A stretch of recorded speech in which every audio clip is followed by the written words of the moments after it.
The revolving doors of the hotel turned endlessly, swallowing guests and releasing them back into the city like a quiet, polished machine. Inside, everything shimmered with deliberate perfection. Marble floors reflected golden chandeliers. Soft music floated through the air, carefully chosen to sound expensive without demanding attention.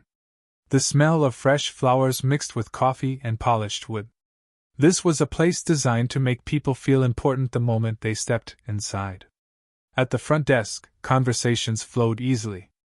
Credit cards slid across counters. Smiles were exchanged. Names were recognized. Status mattered here, even when no one said it out loud.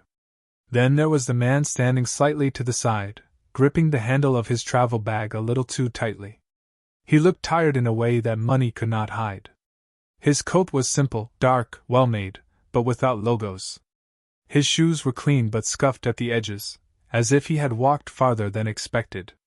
His hair was neatly combed, yet his eyes carried urgency, scanning the lobby again and again, drifting toward the elevators, then back to the desk.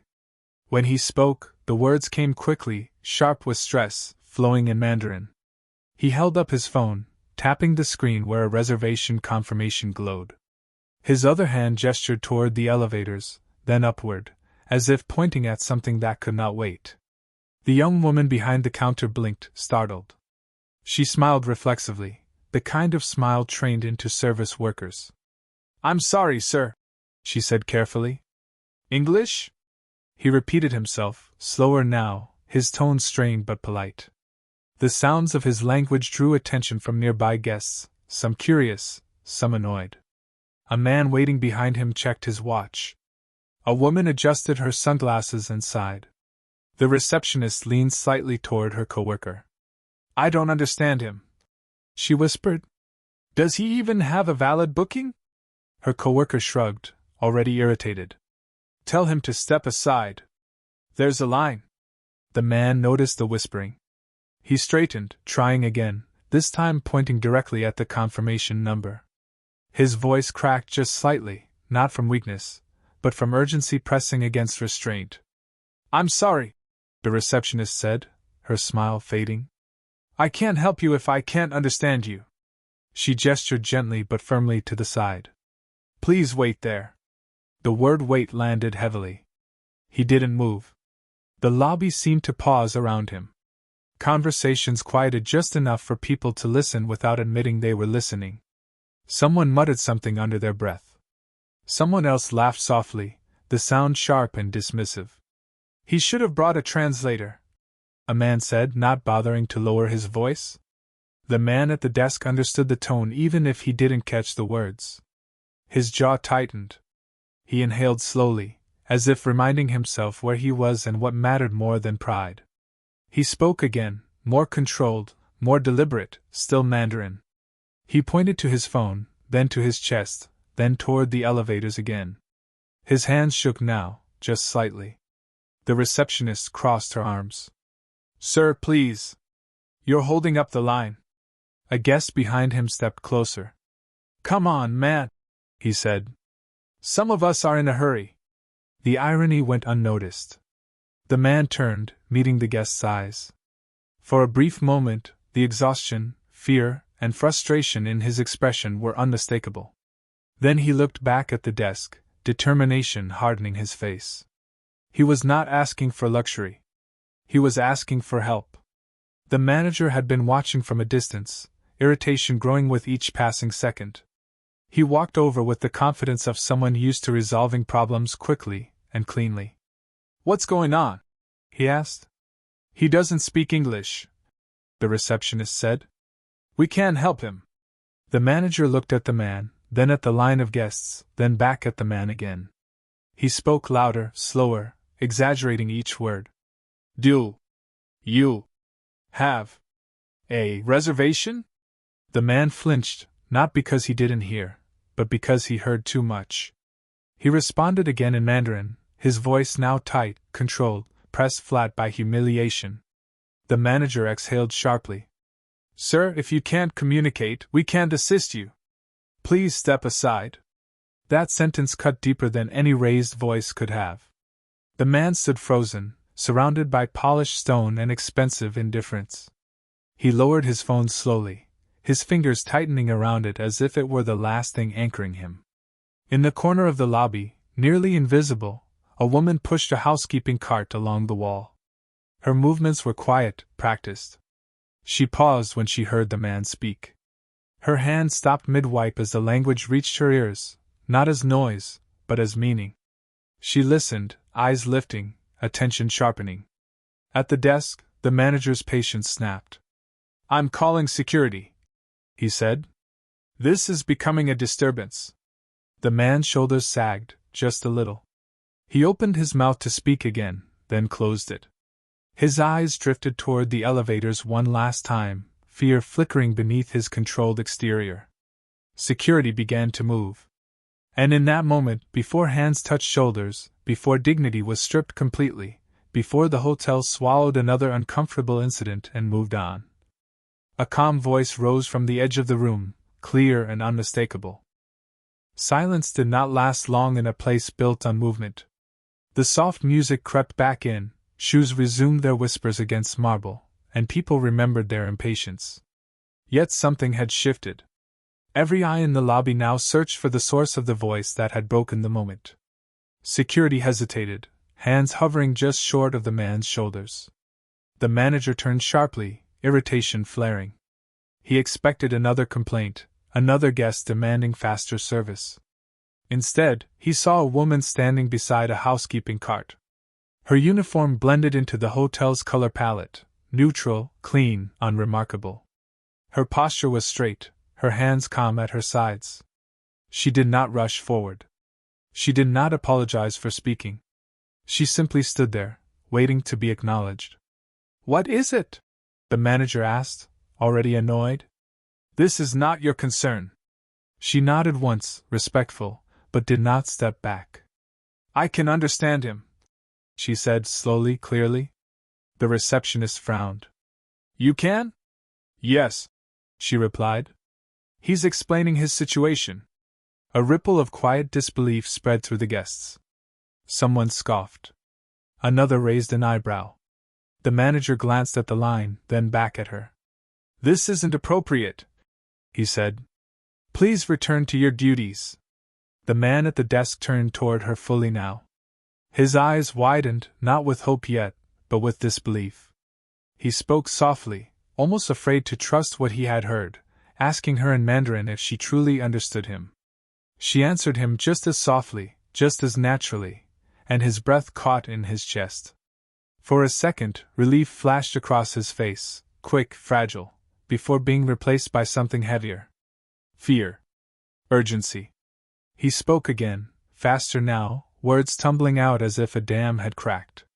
The maid listened carefully, her expression changing as she absorbed every word. Her calm deepened, not because the situation was small, but because it was serious. She turned back toward the desk. "He needs access to his room immediately," she said. "There is a medical emergency." The receptionist stiffened. "We can't just. He says his daughter is upstairs." The maid continued evenly. "She collapsed earlier. Medication is in the room. Time matters." The lobby murmured. Some guests leaned in. Others folded their arms, skeptical. The manager crossed his arms. "And we're supposed to take this on your word?" The maid met his gaze. "You can take it on his," she said. "You just haven't listened." That landed harder than intended. The manager's jaw tightened. He glanced again at the man, really looked at him this time. The exhaustion in his eyes. The way his hands trembled, not with anger, but restraint. Still, pride was a powerful thing. "Even if that's true," the manager said, lowering his voice, "procedures exist for a reason. We can't break them every time someone claims an emergency." The man spoke again, quieter now, desperation threading through every syllable. The maid translated faithfully, not softening his words, not sharpening them either. "He says he tried to explain earlier. He says he asked for help. He says he was told to wait." A woman in the line shifted uncomfortably. The man who had complained earlier looked away. The manager sighed, rubbing his temple. Security, he said, turning slightly. Let's escort him somewhere quieter while we sort this out. The word escort was polite. The intent was not. The man understood enough to know this was not help. His shoulders squared. He shook his head firmly, speaking again, voice steady but edged with fear. The maid's eyes flicked to the elevators. Then back to the manager. He says if you delay him any longer, she said, you will be responsible for what happens next. That sentence snapped the lobby back into full attention. The manager bristled. That's a threat? No, she replied. It's a reality. Security stepped closer again. The man closed his eyes for a brief second, as if gathering himself. When he opened them, something had changed. The desperation remained, but beneath it was authority, quiet, unyielding, accustomed to being obeyed even when silent. He spoke a single sentence in Mandarin, slow and deliberate. The maid hesitated before translating, not because she didn't understand, but because she understood exactly how much it would alter the room. He says, she began carefully, that he owns properties like this one. That he has never been treated this way before. And that he will remember this moment. A hush fell. The manager laughed once, short and dismissive. Everyone says that. The maid did not smile. Not everyone says it like this. The man reached into his coat, pulling out a sleek card holder. He did not wave it. He placed it gently on the counter and slid it forward. The receptionist stared at it, then picked it up. Her eyes scanned the embossed letters. Color drained from her face. She handed it to the manager without a word. He looked down. And then his expression changed. Not instantly. Slowly. As if his mind resisted what his eyes confirmed. Around them, guests sensed the shift without knowing why. Whispers began again, quieter, sharper.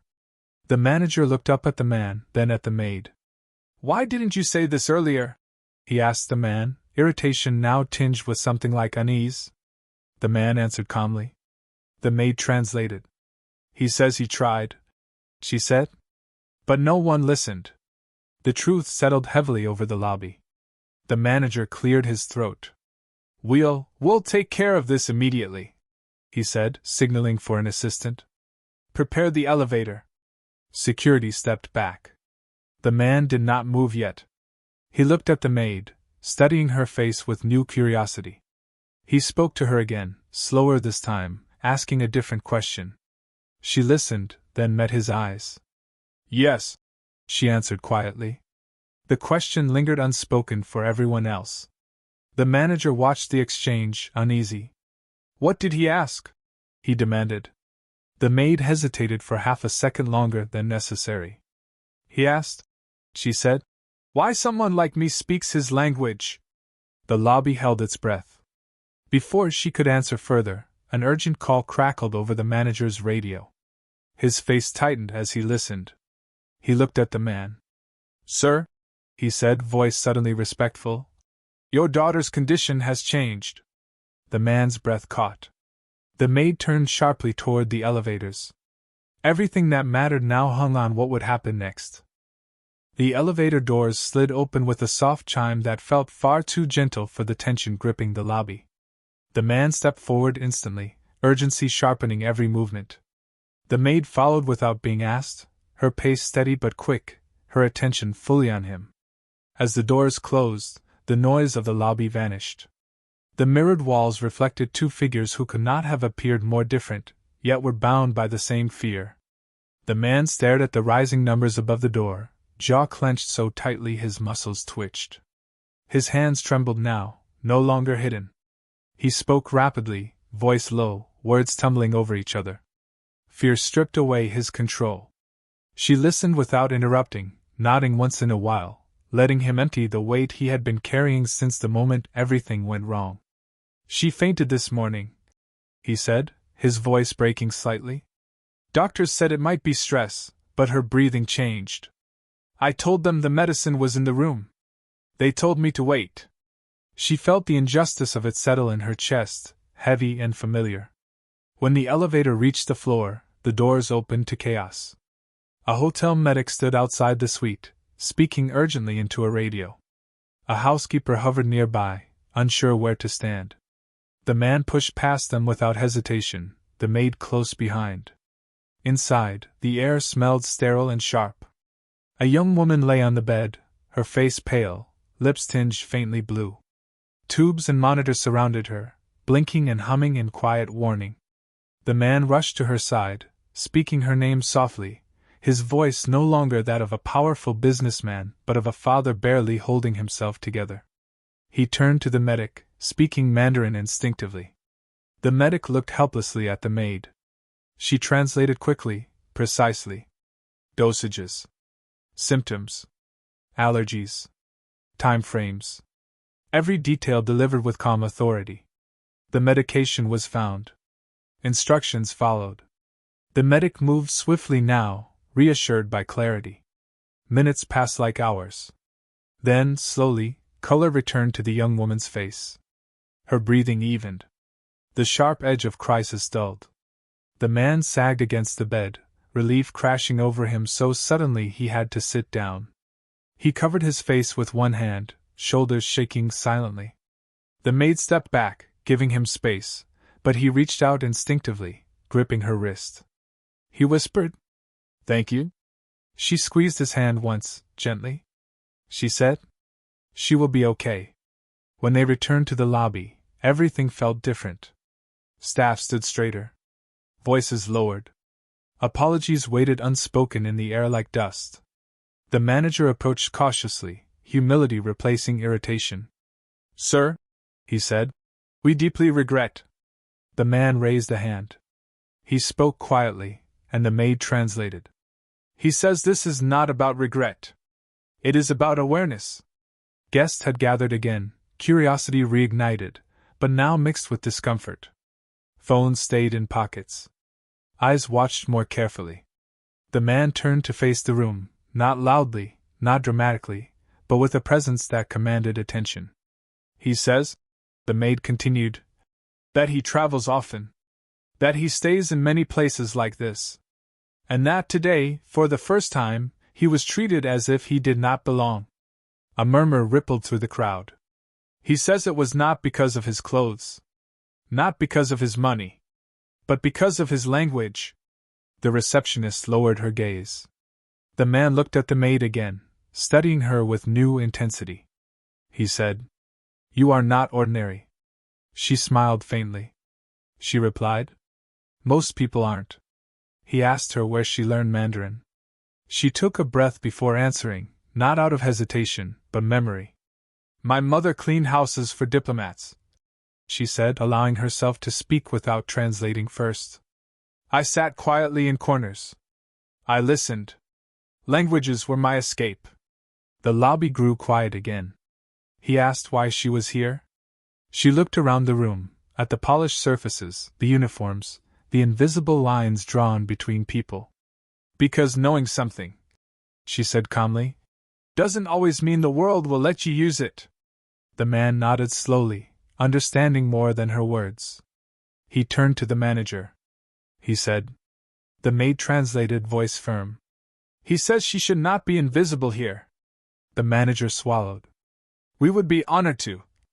The man raised a hand again, sharper this time. He spoke a longer sentence, his tone measured but unmistakably authoritative. "He says," the maid translated, "that he is not offering charity. He is offering opportunity. And that he does not repeat offers." The room seemed to tilt. He offered her a position that would change everything. A role bridging cultures. Travel. Authority. Respect. Not because she saved his daughter, though she had, but because she had revealed a failure no luxury could hide. All eyes turned to her. She did not answer immediately. She looked at the staff. At the guests. At the manager who had almost called security.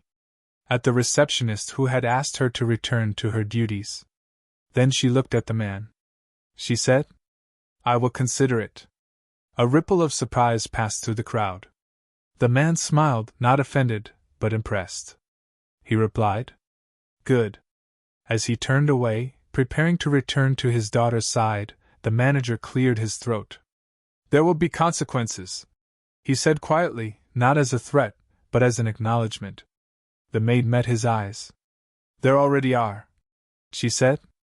The chandeliers still shone overhead, just as bright as before. The marble floors still reflected every step. But something irreversible had happened. Because the language that mattered most that day was not Mandarin or English. It was the moment when being overlooked stopped being acceptable. The night settled slowly over the hotel, softening the sharp edges of the day. The lobby lights dimmed to a warmer glow, and the steady flow of guests thinned until only a handful remained, speaking in hushed tones as if the building itself had asked for quiet. What had happened earlier lingered in the air, invisible but undeniable, like a shift in pressure before a storm. The man returned to the lobby alone. His steps were slower now, measured, no longer driven by panic. The weight on his shoulders had not disappeared, but it had changed shape. Relief had taken some of its place. He stood near the front desk, looking around with eyes that saw far more than polished surfaces. The staff noticed him immediately. The receptionist straightened, her movements careful, her expression uncertain. The manager stepped forward, posture stiff with something that looked like humility struggling to find its footing. "She's resting," the man said quietly, his words translated a heartbeat later. "She will recover." A collective breath seemed to release at once. "I owe you more than words," he continued, his gaze shifting to the woman standing a few steps back near her cart.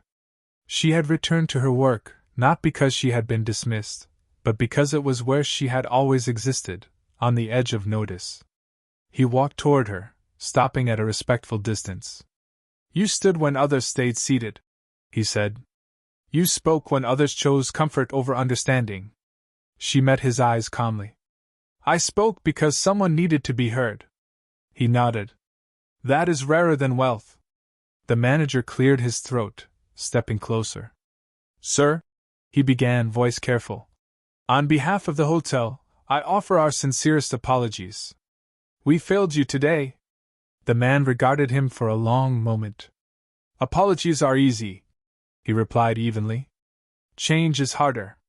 The manager nodded once. "It will happen." The man turned back to the woman. "I meant what I said earlier," he told her. "The offer stands." She took a breath, feeling the weight of every eye on her again. She looked down at her uniform, at the faint wear in the fabric that no amount of careful washing could hide. She thought of the years she had moved silently through spaces like this, absorbing languages, knowledge, stories, never asked, never invited. "I don't want to be an exception," she said quietly. "I want to be proof." He smiled slightly. "That is exactly why I chose you." She nodded once. "Then I accept." The word acceptance rippled through the room in ways no one could fully measure yet. The manager stepped back, already calculating what this would mean for the hotel, for policies, for training sessions that would no longer be optional. The receptionist swallowed hard, shame and understanding mixing uncomfortably in her chest. The man reached into his coat again, this time not to prove anything. He handed the woman a simple card. No flourish. No display. "When you are ready," he said, "call me." She took it, slipping it into her pocket with care. He turned to leave, pausing only once more. "One thing," he said, addressing the room. "Luxury is not marble or chandeliers. It is respect. And it costs nothing." No one argued. As the doors closed behind him, the lobby exhaled again, quieter this time. The woman returned to her cart, her movements unchanged, but her presence altered. Guests watched her now, some with curiosity, some with discomfort, some with something like admiration. A few smiled at her, unsure why they suddenly felt the need to. The receptionist approached hesitantly. "I'm sorry," she said softly. "I didn't know." The woman met her gaze. "Most people don't," she replied. "That's the problem." Later that night, when the lobby finally emptied and the echoes of footsteps faded, the woman paused near the front desk. She looked at the place where the man had stood earlier, surrounded by misunderstanding and judgment. She thought of how easily the day could have ended differently. How close dignity had come to being escorted out the door. She straightened her uniform and continued down the hall. Because tomorrow, the marble floors would still shine. The chandeliers would still glow. Guests would still arrive expecting to be seen.